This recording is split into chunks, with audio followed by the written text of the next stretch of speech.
ডিফেন্সত চাকৰি কৰাৰ এটা সপোন থাকিব লাগে। সপোন অবিহনে ডিফেন্সত কেতিয়াও আহিব নালাগে। আমাৰ অসমত যিমান ডিফেন্স লাভাৰ আছে, মই বিচাৰোঁ যে সব ডিফেন্স লাভাৰৰ ওচৰত যাতে এই ভিডিঅ'টো যায়। আপোনালোকে সবকে ভিডিঅ'টো বেছিকৈ শ্বেয়াৰ কৰিব।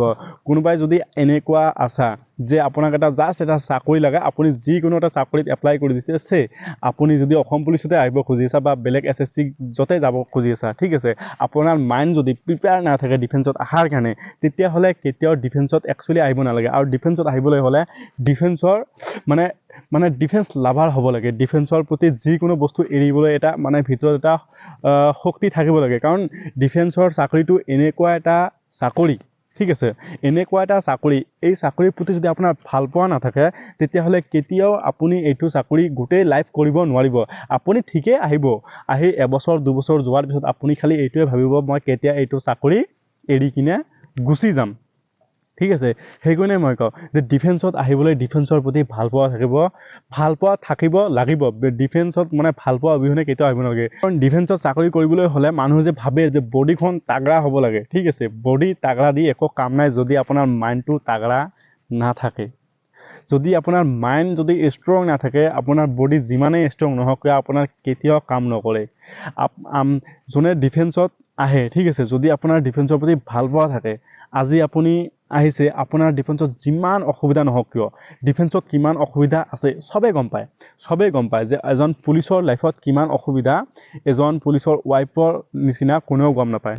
এজন আৰ্মি BSFৰ লাইফটো কিমান হাৰ্ড, ইহঁতৰ মা দেউতাতকৈ বেছি কোনেও গম নাপায়। যে আজি আমাৰ ঘৰত এটা আছে, কিবা এটা প্ৰগ্ৰাম আছে, আপুনি নিজে ভাবক যে আপোনাৰ গাঁৱৰ যিমান বা আৰ্মি BSF যিমান ডিফেন্সৰ মানুহ আছে, ইহঁতে কিমানটা ইহঁতৰ ঘৰৰ ফেষ্টিভেল হওক বা ঘৰৰ যিকোনো প্ৰগ্ৰামত কিমানটা এনেকুৱা প্ৰগ্ৰাম আছে য'ত নেকি আহি উপস্থিত হ'ব পাৰে। বেছিভাগতে নোৱাৰে, কেতিয়াবা যদি ভাগ্যত থাকে তেতিয়া হৈ যায়। আৰু এনেকুৱা হাজাৰো হয় যে আমাৰ ছুটিৰ প্ৰয়োজন, আমি ছুটি বিচাৰিছোঁ, ছুটি পাইছোঁ, কিন্তু ছুটি কেঞ্চেল, ঠিক আছে।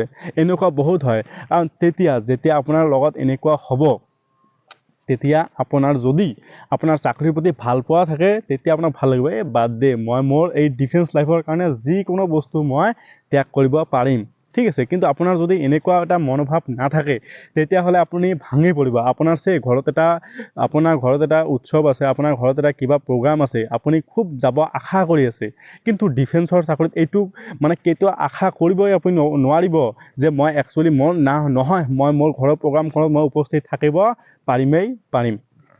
তো সেইটোৰ কাৰণে মই কৈছোঁ যে ডিফেন্সত আহিবলৈ হ'লে ডিফেন্সৰ প্ৰতি ভাল পোৱা থাকিব লাগে।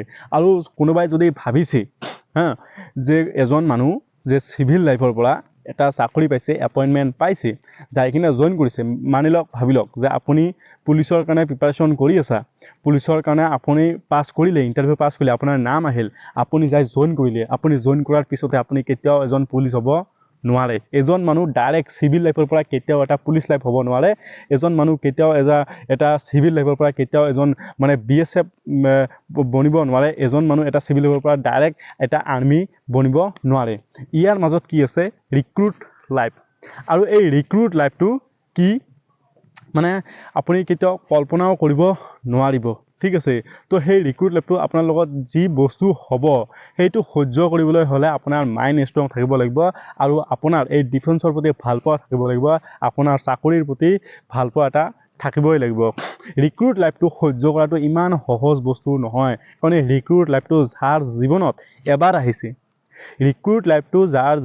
এবাৰ আহিছে, ই কেতিয়াও আশা নকৰিব যে এই লাইফটো যে মোৰ জীৱনত আকৌ এবাৰ আহক, ঠিক আছে। লাগিলে ই কি ক'ব যে মই লাগিলে মৰি যাম, কিন্তু এই লাইফটো যাতে মোৰ লাইফত আৰু নেক্সট বাৰ নাহে। সেইকাৰণে কৈছোঁ যে ডিফেন্সত যদি আহিব খোজা, ডিফেন্সত যিমানজনে আহিব খোজা, এই ৰিক্ৰুট লাইফটো মই ভালকৈ জানো যে বহুতেই নাজানে। যিমানজন মানুহে ডিফেন্সত আহিব খুজি আছে, এই তাৰ 95% মানুহেই নাজানে যে ৰিক্ৰুট লাইফটো কি। কাৰো ঘৰত যদি এনেকুৱা ডিফেন্সৰ মানুহ আছে, ইহঁতে ঘৰত হয়তো জানিব পাৰে, তথাপিও বহুত মানুহে আছে নাজানে। ঘৰত নিজৰ ভাইটি বা দাদাই চাকৰি কৰি আছে ডিফেন্সত, কিন্তু তথাপিও নাজানে যে চাকৰি যাবলৈ হ'লে ইয়াৰ মাজত এটা ৰিক্ৰুট লাইফ আছে, সেই লাইফটো আমাৰ কটাব লগা হয়। আৰু এই লাইফটো কটাবলৈ হ'লে আপোনাৰ ডিফেন্সৰ প্ৰতি ভাল পোৱা থাকিবই লাগিব। আপুনি অকল যদি খালি পইচা লাগে যে এটা চাকৰি কৰিম মোৰ পইচাৰ প্ৰয়োজন যদি আপোনাৰ মনত যদি এনেকুৱা ভাৱ এটা থাকে তেতিয়াহ'লে আপুনি কেতিয়াও এই ৰিক্ৰুট লাইফটো পাৰেই কৰিব নোৱাৰিব ঠিক আছে আপুনি চিভিলৰ পৰা চাকৰি পাইছে চাকৰি কৰি জইন কৰিছে মানে আপুনি বা এজন পুলিচ হোৱা নাই এজন BSF হোৱা নাই এজন আৰ্মি হোৱা নাই আপোনাৰ এই ৰিক্ৰুট লাইফটো পাৰ কৰিবই লাগিব এই ৰিক্ৰুট লাইফটো আপুনি পাৰ কৰাৰ পিছতহে আপুনি এজন পুলিচ হ'ব এজন আৰ্মি হ'ব এজন BSF হ'ব তো এই ৰিক্ৰুট লাইফটো কি ঠিক আছে এই ৰিক্ৰুট লাইফটো কি যদি জানিব খোজা এই ৰিক্ৰুট লাইফটো কেনেকৈ কটাব লাগে যদি জানিব খোজা তেতিয়াহ'লে মোক কমেণ্টত কৰিবা মই চেষ্টা কৰিম এইটো লৈ আহিবলৈ যে ৰিক্ৰুট লাইফটো কি A to Z বস্তু বুজাই দিবলৈ চেষ্টা কৰিম কিন্তু হয় মই এটা কথা ভালকৈ জানো যদি আপোনাৰ চাকৰিৰ প্ৰতি ভাল পোৱা নাথাকে যদি ডিফেন্সৰ প্ৰতি আপোনাৰ ভাল পোৱা নাথাকে তেতিয়াহ'লে আপুনি এই ৰিক্ৰুট লাইফটো পাৰ সহজতে কৰিব নোৱাৰিব ঠিক আছে সহজতে কৰিব নোৱাৰিব এনেকুৱাও নকওঁ যে একদম আপুনি নোৱাৰিবই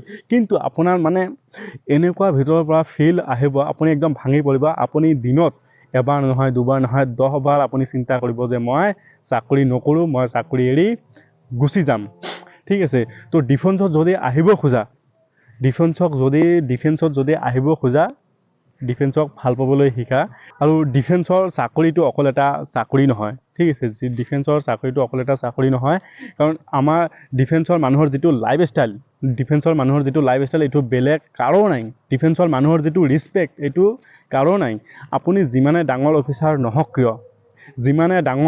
নহওক কিয় যদি বাটেৰে খোজকাঢ়ি যায় আৰু এজন ডিফেন্সৰ মানুহ যদি বাটেৰে খোজকাঢ়ি যায় সবৰে আগত ডিফেন্সৰ মানুহটোৱে ৰিছপেক্ট পায় আপুনি গাঁৱত নিশ্চয় জানে যে ডিফেন্সত যিমান মানুহ আছে আৰু বেলেগ চাকৰিৰ যিমান মানুহ আছে আটাইতকৈ বেছি আপোনাৰ গাঁৱত কোনে ৰিছপেক্ট পায় যোনে ডিফেন্সৰ মানুহ সিয়ে পায় সেইকাৰণে ডিফেন্সত আহিবলৈ হ'লে ডিফেন্সক মানে ভাল পাবলৈ শিকক ডিফেন্সক ভালকৈ বুজক ঠিক আছে কাৰণ ডিফেন্সৰ চাকৰিটো